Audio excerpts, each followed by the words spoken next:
Cette tragique crise du coronavirus est un obstacle, à la fois mondial, à grande échelle, mais aussi à plus petite échelle, pour chacun et chacune d'entre nous.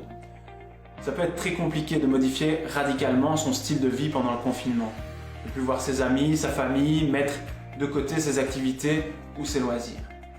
Mais à contrario des animaux, les hommes sont des êtres rationnels capables de pouvoir faire des choix. Nous avons donc le choix de notre réponse par rapport à la situation.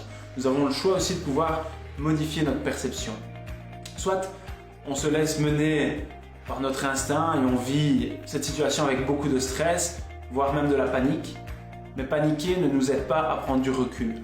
Paniquer nous amène à ne plus penser d'une façon lucide, à faire des erreurs, puisqu'au fond, on se fait mener un petit peu par nos hormones, qui sont les hormones de survie. Ou alors, on essaye de reprendre le contrôle sur nos émotions et pourquoi pas de trouver des opportunités à ce confinement. Pouvoir passer du temps avec soi-même et pourquoi pas laisser la partie gauche de notre cerveau se mettre en activité. La partie gauche est la partie responsable de la créativité dans notre cerveau et donc de trouver des choses à faire au quotidien. Puisque c'est important de pouvoir garder, que ce soit pour les adultes ou les enfants, un rythme quotidien et faire des activités, même chez soi. Il faut profiter de ce temps entre l'événement, la situation et notre réaction, qu'on appelle le gap, pour pouvoir prendre du recul, pour pouvoir se dégager la tête de l'arbre. Parce que généralement, on est face à face avec un arbre, on est collé et on n'arrive pas à prendre du recul pour voir que derrière l'arbre, il y a une immense forêt.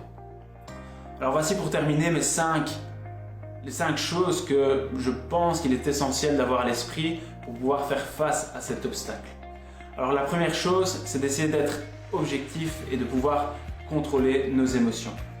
La deuxième chose, c'est de pouvoir voir le bon côté du problème. La troisième, c'est de pouvoir rester calme par rapport à la situation. La quatrième, c'est de pouvoir essayer de relativiser. Et la cinquième, c'est de pouvoir vraiment se concentrer sur l'instant présent et se concentrer sur ce que nous pouvons contrôler au quotidien. Prenez soin de vous et restez chez vous.